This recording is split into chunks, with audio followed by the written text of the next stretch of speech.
Veltis saying apparently the PSVR2 is really good, but it's also an investment.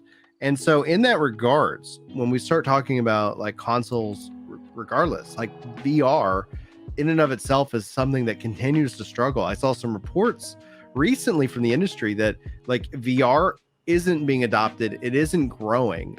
And I was talking to my wife about this actually this weekend because we have a Rift, and it's like, and we've touched it a little bit, but I ended up getting motion sickness from it, and that's something where I was really disappointed.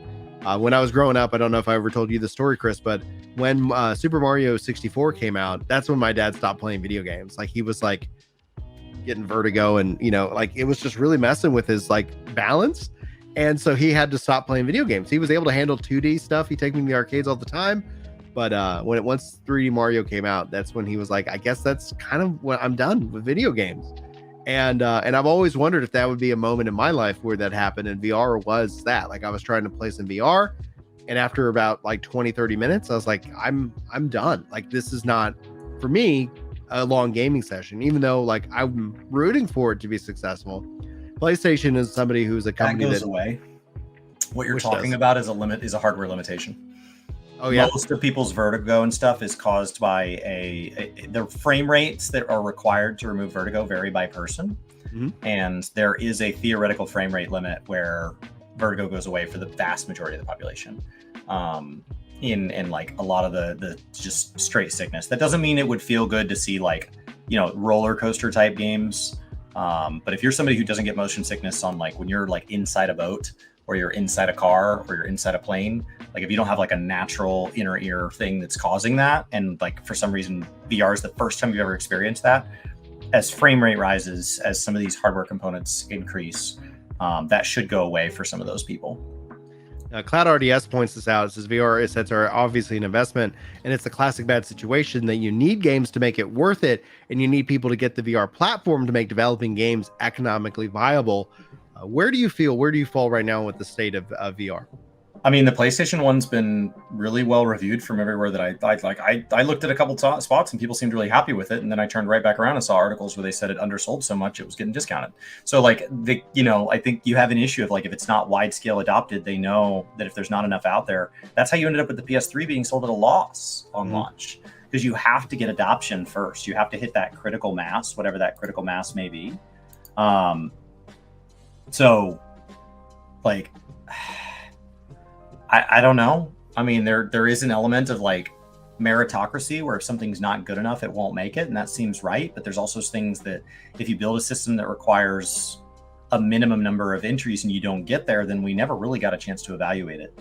So I don't know who is obligated. Like you're basically expecting the early adopters to do the testing, and how many are there? I have 2 VR headsets in this house. Like they were both gifts.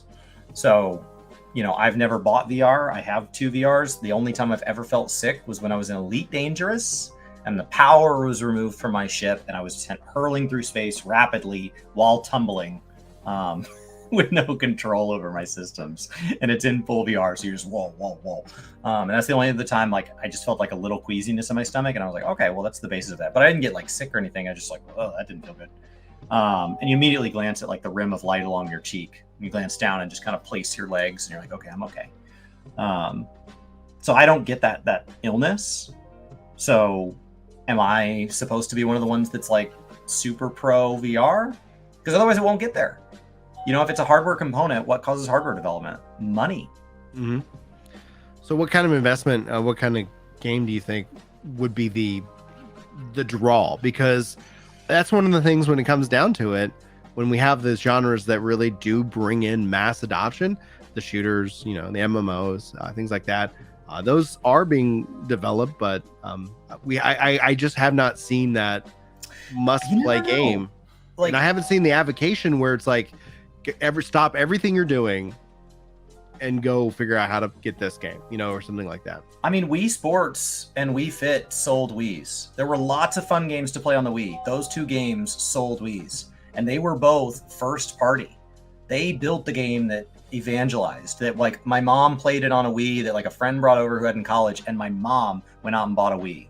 My mom, who doesn't game, she goes, I gotta get one of these. Like you know, you look at games like Rock Band and Guitar Hero before it, they sold consoles. So it's got to be something that appeals to non-gamers. It's not MMOs and first-person shooters and things where there are already people that have multi-thousand-dollar rigs invested in these genres that take hundreds, if not thousands, of hours to master or even just be decent at. Like it's got to be something that can appeal to literally anybody, because you're already limited to the only people that are going to stick with it are people that don't get sick. The only people that are going to get into it in the first place are people with disposable income. Like you already have like restrictions taking people out of the total player pool. You can't afford for it also to be like, and it's only first person shooters, and it's only like, no. It's got to be wide scale. When it feels like everybody I knew played Guitar Hero, not everybody in the world played Guitar Hero, but it feels like everybody in the world played Guitar Hero. That feels like a correct statement. Yeah. It's got to be something like that. So it's not going to be a traditional game. It's going to be something that takes the format and really blows it up. So my niece and nephew came over this last for their spring break, and they came down and visited, and they asked me if I could buy this plank game or whatever, this planky game. And so we bought this planky game for VR, and you walk on these little like planks, you like tightrope or whatever, and they're out on my back patio walking on tightropes in VR on the cheaper of my two VR headsets, which is great because it absolutely got dropped, and then one of the headsets wouldn't, so like these things got to be durable, and it was great, and they had a great time.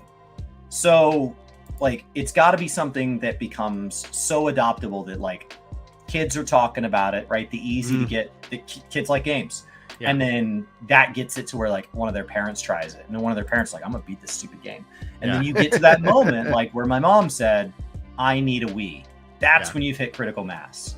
When you have, who at the time was a woman in like her 40s or 50s who works a full-time job and has kids and goes out and buys a console for one game. Like that's the place to do it.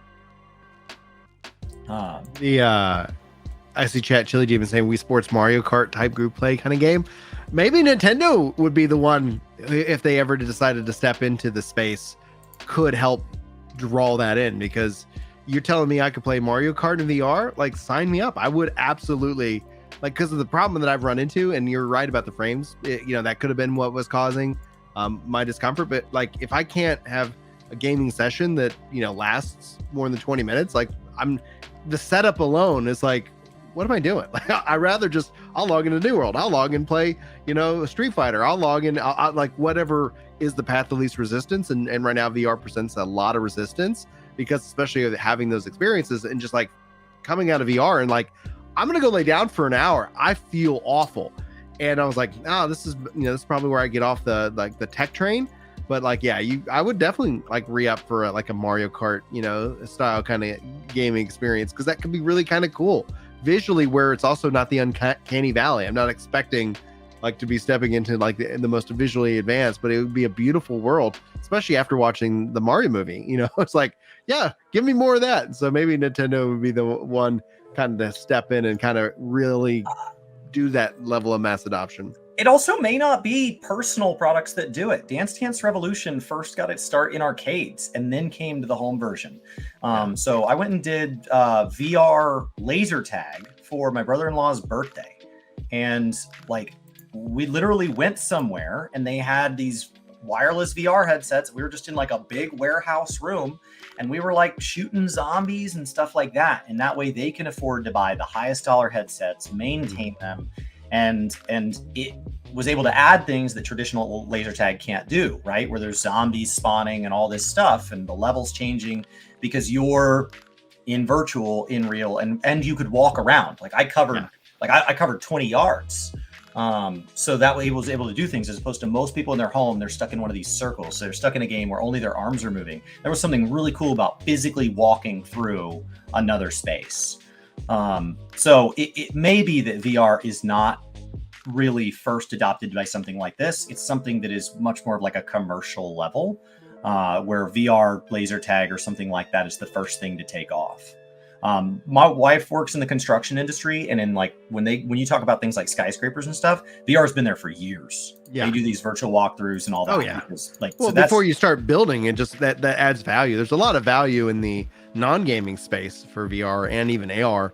But within gaming, it's interesting because gaming has always kind of also been one of those adopters that really drives technology forward and mass adoption of that technology in a lot of positive ways.